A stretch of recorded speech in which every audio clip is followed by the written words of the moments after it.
Welcome to the EchoCast. I am Bon. Let's talk about games. This week we'll be talking about Ubisoft's rough investor call, exciting Mass Effect news, maybe, No Man's Sky content continues, be nicer to most devs, and much more. A few things before we get into the show. Subscribe to the show on your podcast platform of choice, and if you're on Spotify or iTunes, please rate the podcast. Just do it right now. Just do it right now. Okay. If you're on YouTube, please subscribe to the channel, like this video, and leave a comment down below.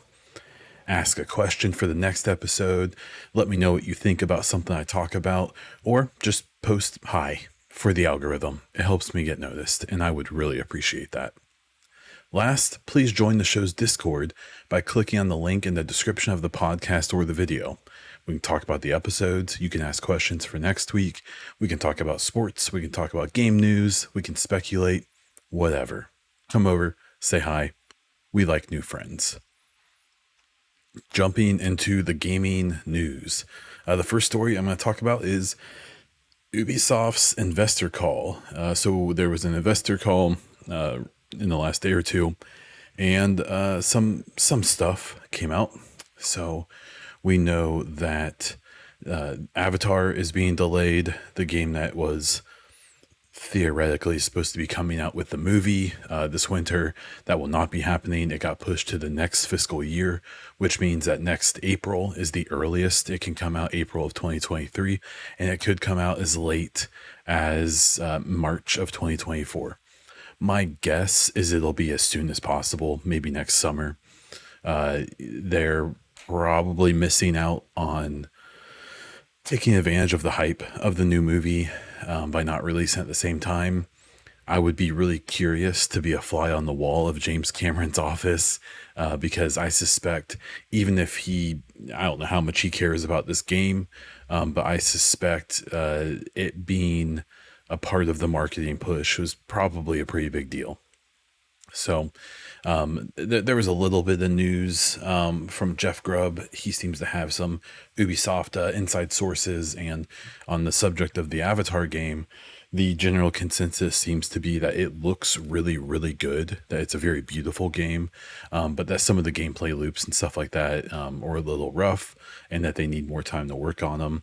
If you're aware of Massive's other projects, it includes The Division, and you could argue that The Division has had similar issues. So I'm excited for that game. I know some people kind of poo-poo on the Avatar thing. I think Avatar is really cool, and I'm excited to see a game, especially one made by Massive using the Snowdrop engine. I'm really excited to see. I've also heard rumors that the Snowdrop engine has stuff like ray tracing and DLSS and stuff like that now, which will be a pretty big deal, especially for this new title. So another part of the call revealed that 4 games have been canceled. The only 2 that were named or that we know what they are was a Splinter Cell VR game and Ghost Recon Frontline. The Splinter Cell VR game, I assume, was probably being developed by Red Storm, also of Division fame, and I'm kind of curious to how that looks. If they're going to move on to a new VR game, we know that Red Storm is working on the Division Heartland, the free-to-play game that seems like it's kind of floundered. We don't really know what's going on with that. And then the Ghost Recon Frontline, I believe, was being developed by Ubisoft Bucharest, who mostly is a support studio. I don't know if this is the first game that they would have been headlining, but they're not working on it anymore. I think that there may be something notable that both of these studios have helped with The Division in their past.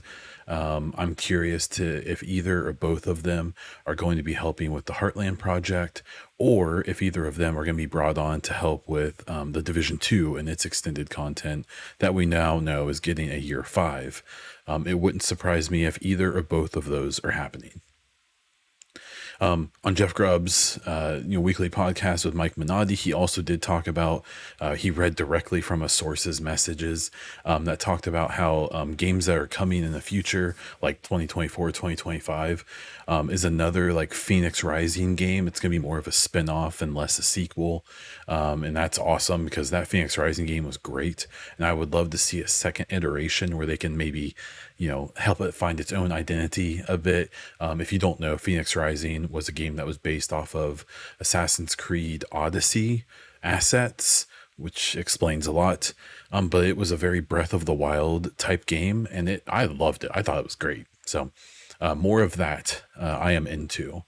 Grubb also seems to think that there's a decent chance of it's almost certain that the September Ubisoft Forward is going to be very Assassin's Creed focused, and that there's a chance we may see something from Splinter Cell and Beyond Good and Evil 2. So there's that. Kind of mixed news there, I think. I don't think Splinter Cell VR or Ghost Recon Frontline being canceled is a bad thing. If anything, I hope it opens up development resources for games that they should be making and not games that they shouldn't be making. The other two games I suspect were probably other like AA, like free to play titles. I'm wondering if due to the performance of some of their, the games of that style, like Frontline was going to be a free to play game. If maybe Ubisoft is changing the direction of their ship a bit. So we'll have to wait and see how that plays out in the long run. What that basically means, though, is that this current fiscal year we're in that goes until March of next year for Ubisoft, not looking super exciting. Nothing big that we know about. Probably an Assassin's Creed game later this year, and that might be it. I'm not expecting another Far Cry, and even if we get that, I don't know who's super excited about that after 6, which seems like it was an okay game. Doesn't seem like it was a game anyone needed to play. So we'll have to wait and see. So, and another subject that I'm excited to chat about always is some Mass Effect hiring updates. I have a whole video on this on my YouTube channel. So if you go check that out, I go into a little bit more detail.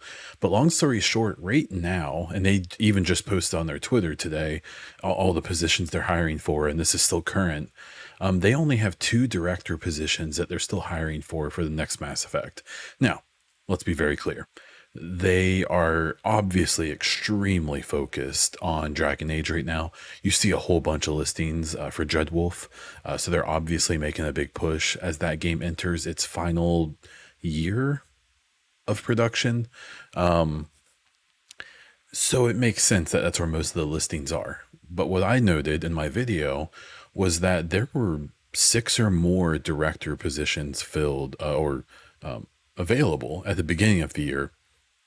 And there's only 2 left. So I believe there's been 5 or 6 at least filled, which is exciting. That means things are happening. And it seems that the rumors that they won't start production until Dreadwolf is out seem to line up.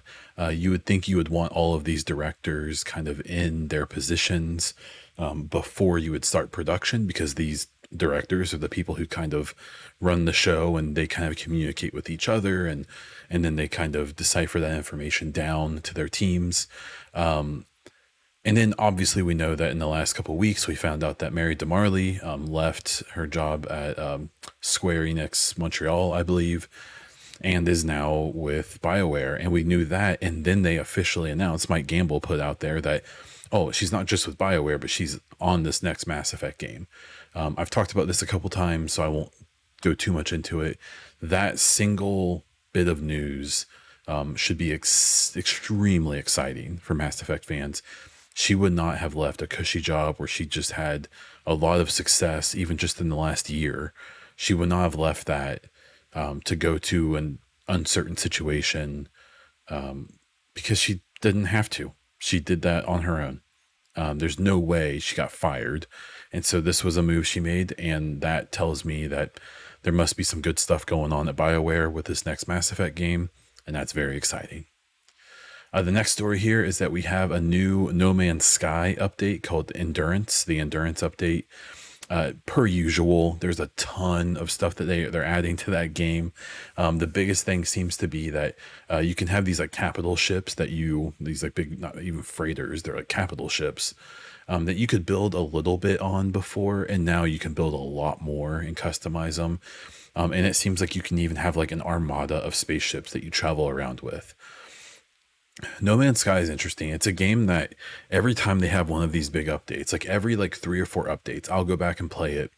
And my biggest issue with the game is that there's not really like there's story, but it doesn't seem like, there's a lot of like closure you're ever going to get from it. And it just seems like a constant chase of information, as well as if you try to play the game the right way, like the normal way, I mean, you're looking at so many hours of grinding and kind of doing kind of monotonous gameplay to get to where you can do all this new cool stuff.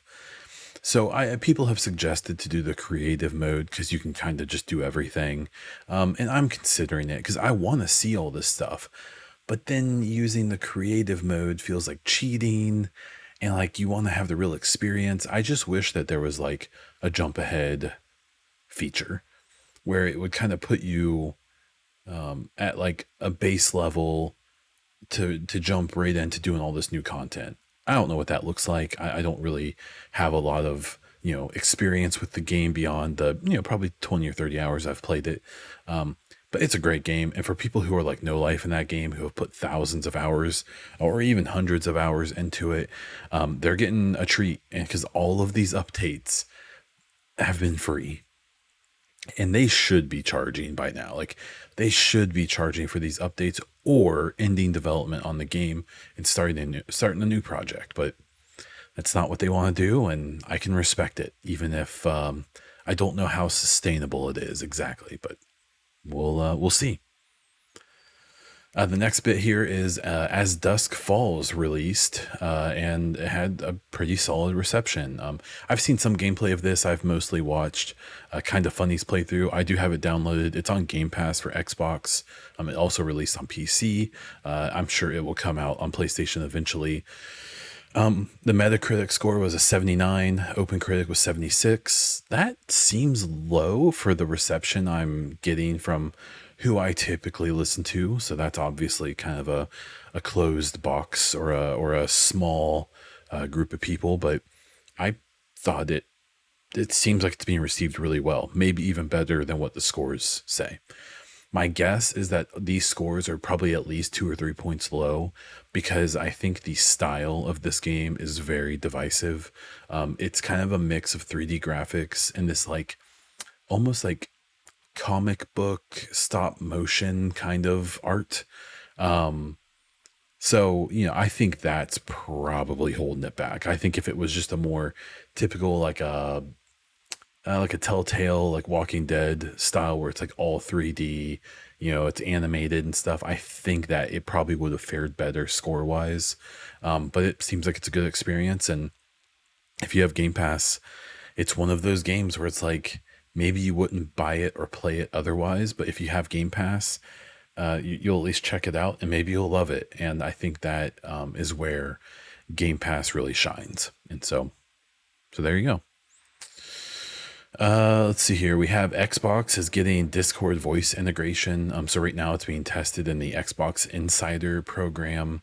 This is kind of interesting. So just last year, I believe, Discord and PlayStation made this big announcement that, hey, we're working together. And there was a lot of weird like console war stuff where people were, oh, we're getting it first, blah, blah, blah. I think it was always kind of lost on people that like a couple of years before that, Xbox and Discord had kind of like started working together.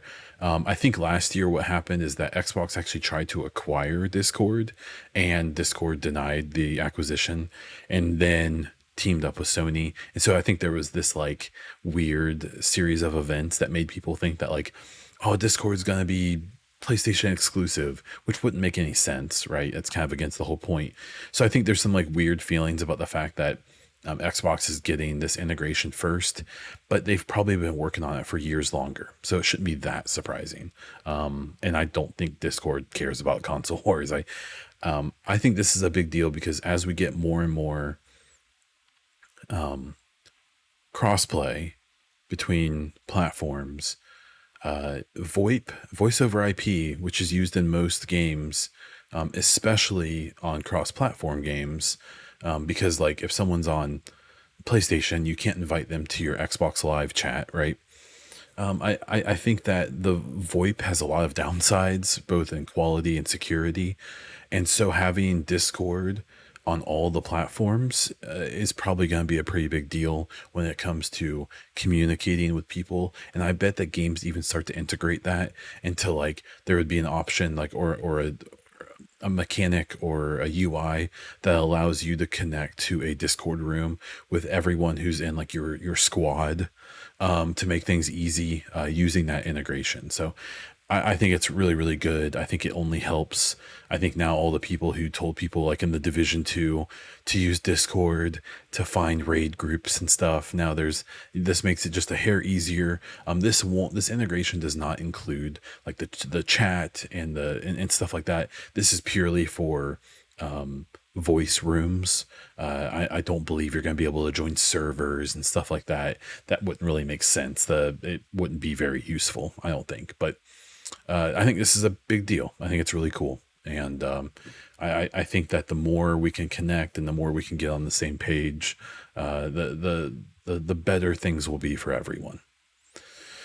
The next story kind of came from just like a general kind of thing I saw this last week where basically it looked like a Destiny 2 or multiple Destiny 2 devs were facing some pretty awful harassment and death threats and stuff like that over some really stupid shit. We see this happen over and over.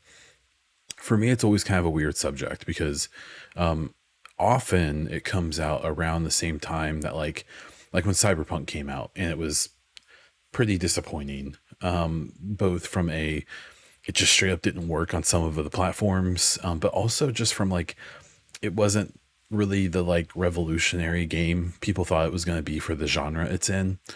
And it was really interesting because there was like a couple days of people kind of bashing on it, and then every time this happens there's always this like, a dev comes out or something, or like a director comes out and talks about harassment they've received or their team has received, and they should talk about that, right? They should say, yeah, like we're receiving death threats, like this is so stupid, like stop. But my issue is what happens a lot with that is that it kind of mutes any discussion about things that may not be very good in the game, like things that may be a problem, things that people are upset about, and that maybe a handful of people are taking it way too far. But there has to, I think, to be like two discussions. There has to be one discussion of, how do you properly express your disappointments or your feelings or your frustrations. I always say that you should focus on the game and not the people, because no one person made any of the decisions that you're upset about. So focus on the game and don't attack the individuals who are, trying to make this product.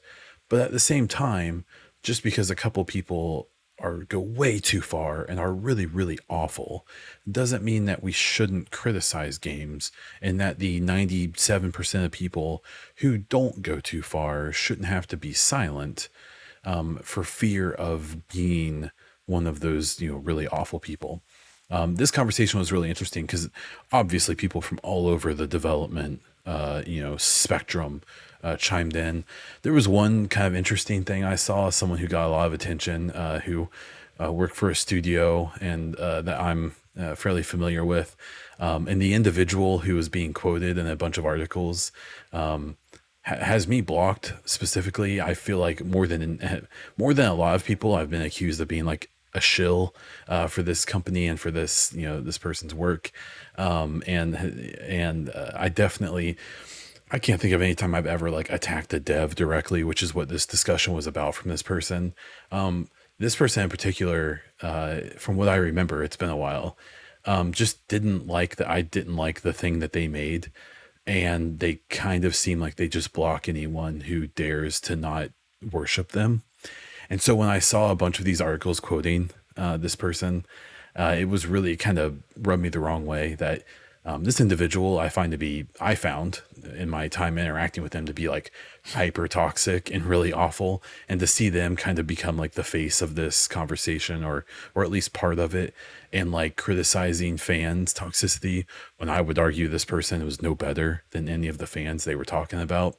That kind of rubbed me the wrong way, but I'll let you read the tea leaves there and see what you think of that. I thought that was interesting. So I think this conversation is more nuanced than it often is allowed to be.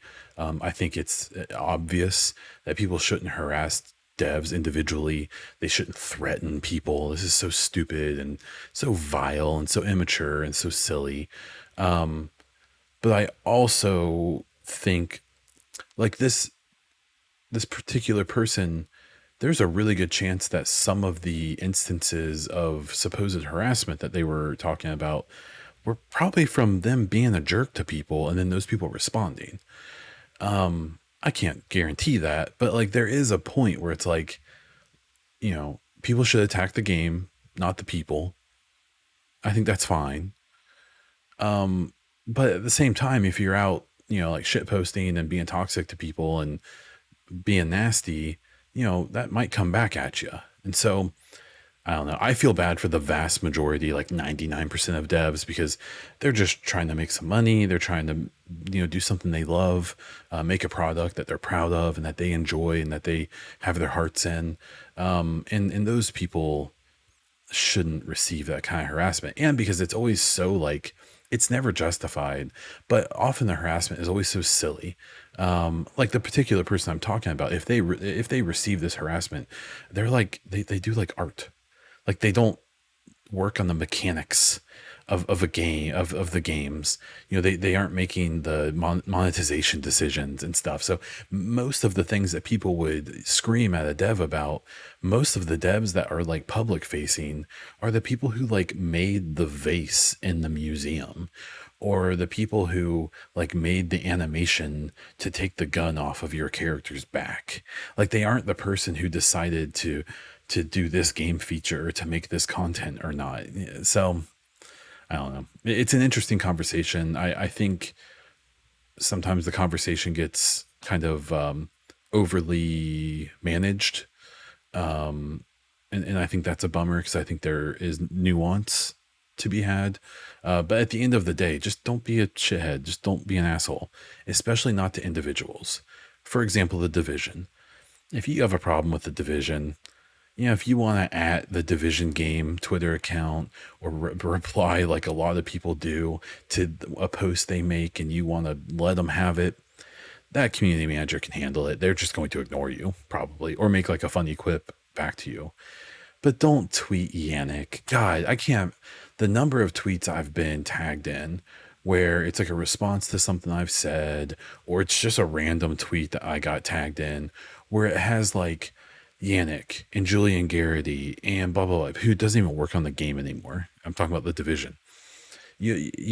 I've been a part of so many of those where they think that like by tagging me in it, like it's supposed to add some like legitimacy. Oh, that just embarrasses the hell out of me and it makes me want to block you. And depending on how nasty the situation is, I just block people when they do that.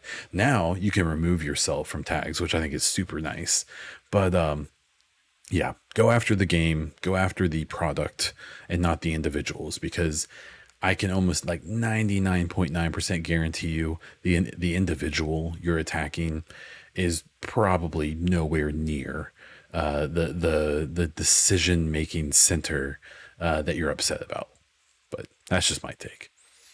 I made kind of just like a general tweet about the game delays. Obviously, this is somewhat in reference to Avatar. I think people really need to kind of reset their expectations.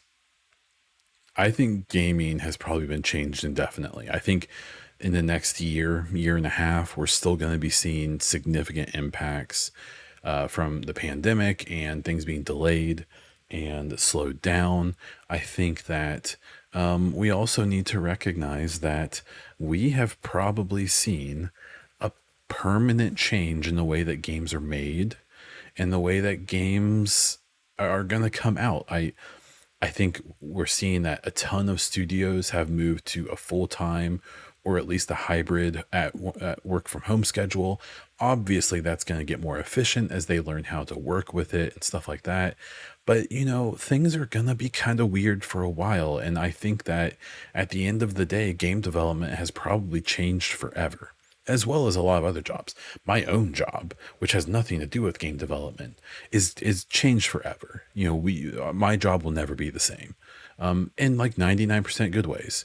And that's why I hope for all these devs. I hope for these, the developers and producers and directors and all these people. I hope that these changes have only improved their lives, because the more patience games are given, the happier the people are who are making them, the better the games are going to be. Happy people do, for the most part, good work. Overly worked and stressed out people can, but probably won't, or probably at least not going to give you their best. And, from our games, we want their best. And I think that, maybe games are going to take a year or two longer than they used to come out. Maybe games that we were hoping were going to come out this year or next year won't come out for a couple of years.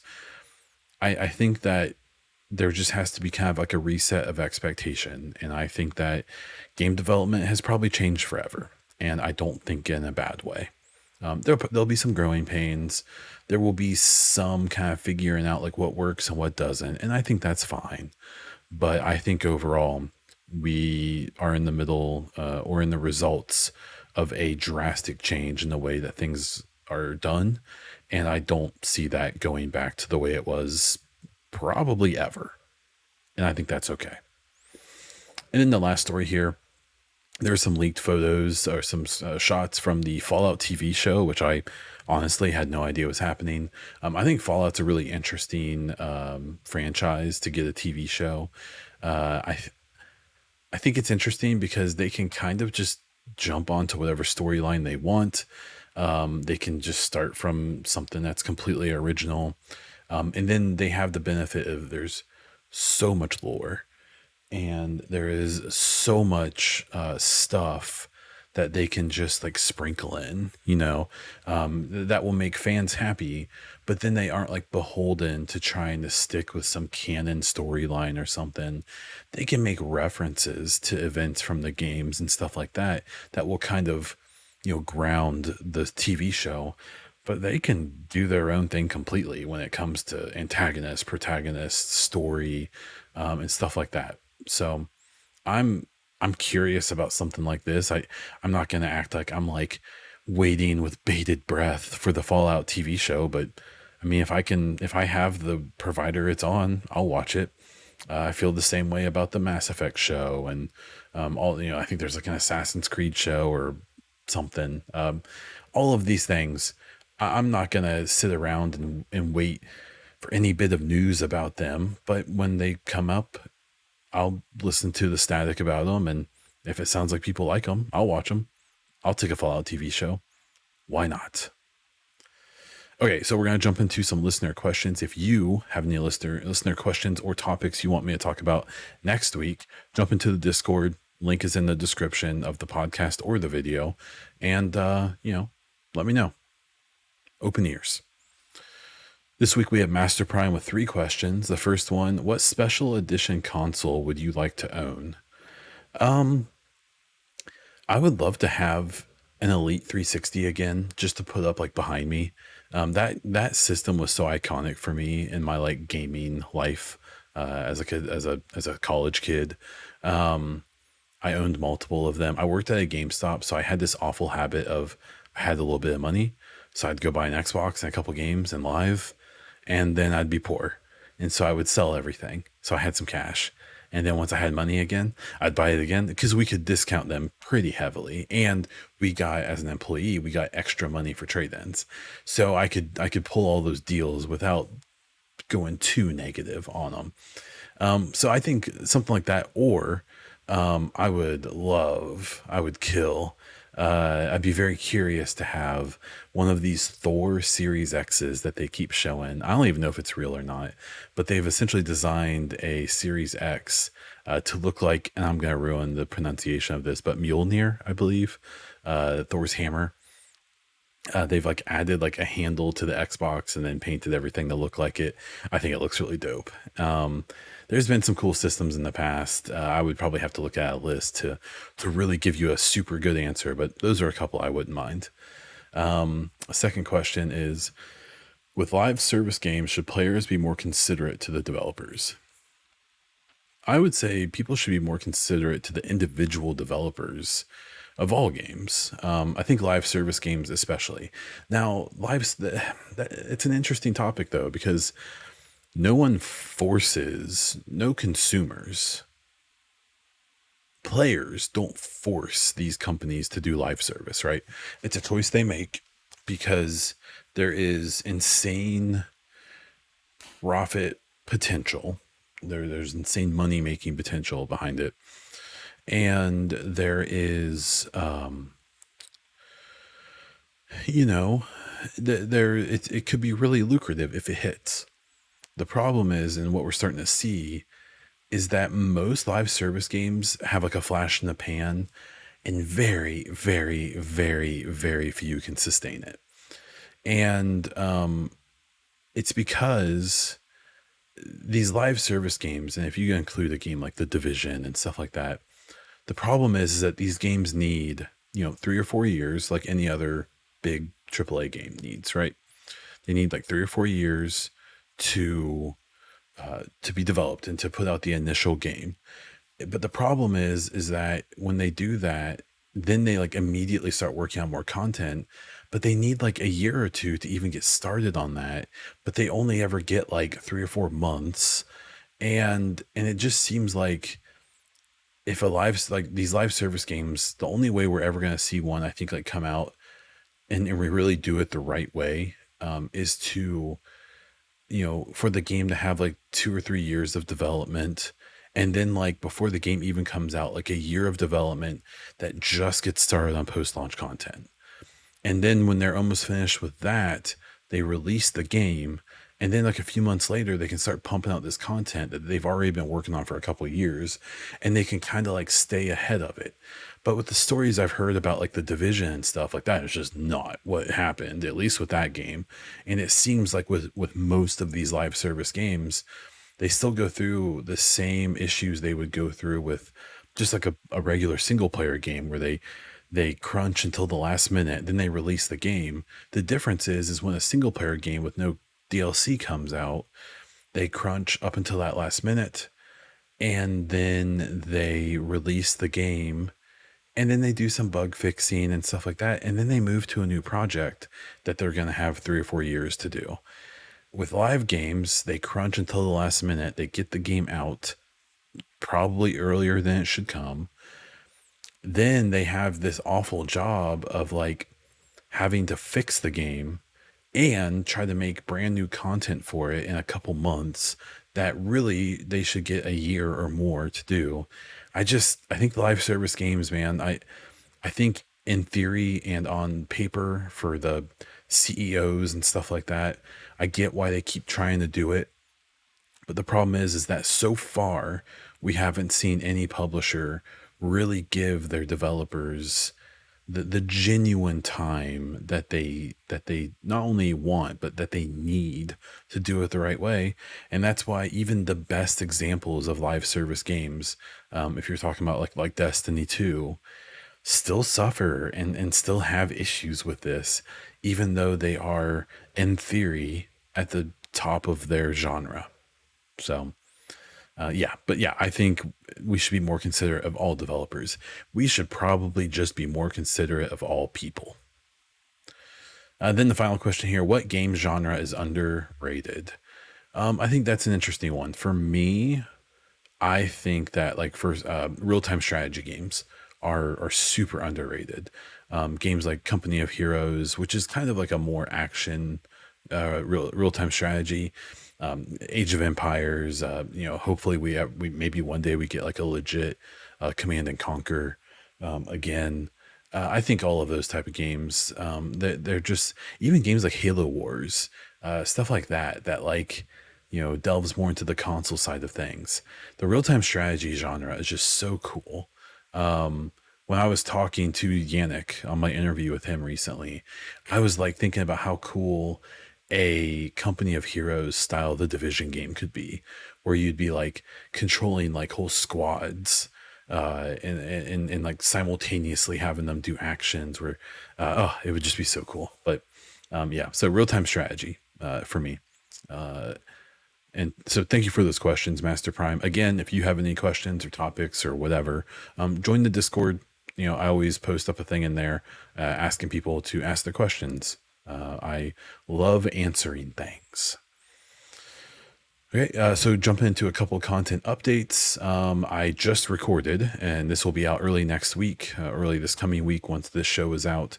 I just did an interview with N7 the Legend. They are a streamer and podcaster. They're extreme Mass Effect fans as well as other games too. I've caught his streams a few times and listened to their podcast. They're a very focused lore. It's called the Mass Effect Lorecast. And so where I'm like kind of sussing out like speculation and little details and news and stuff like that, they're focusing more on like the lore of the game and the story and stuff like that, which is super cool. And it's really exciting that, all these years later, they're still, they have stuff to talk about. Right. So, yeah, we had a really fun chat. We have a lot of the same kind of takes and hopes and stuff like that. We definitely have some pretty significantly different hype levels and kind of the way we're interpreting some of the teasers and stuff we've got are very different, which makes for a great conversation. It was really, really fun. That will be out next week. So please be sure to check that out. That will release as an extra podcast, much like Yannick's. And it's like an extra podcast, an extra video in the EchoCast series. The next person, I believe, I touched base with Mark Dara, who is, fairly famous in the game industry for his work at BioWare. I catch a lot of his videos that he's making just about game development now, and they're extremely educational. He agreed, he's to set up a time to come on and we can chat about stuff. So I'm really excited to have him on. We haven't nailed down the time yet, so it could be a few weeks, but I will update accordingly. Just as a heads up, this is episode 194 of the EchoCast. Leading up to the 200th episode, I'm trying to do more of these interviews and stuff. I do plan on doing some type of giveaway kind of in the lead up to the 200th episode, as well as reopening a kind of new and improved Patreon where I'm going to try to do some cool stuff that people actually want. And so I can feel like people are getting something for their money rather than before, where I kind of just threw it out there and a few very nice people jumped in. So yeah, that's what I have this week. Please subscribe to the podcast on your favorite podcast provider, and don't forget to rate the podcast on Spotify and iTunes. If you're on YouTube, please subscribe to the channel, like this video, and leave a comment down below for the algorithm. You can find me all over the internet as Bond Diesel on Twitter, YouTube, Instagram, and over on Twitch. You can also check out some EchoCast or Bond Diesel merch at the Streamlabs store down in the description. That is all I have. So until next time.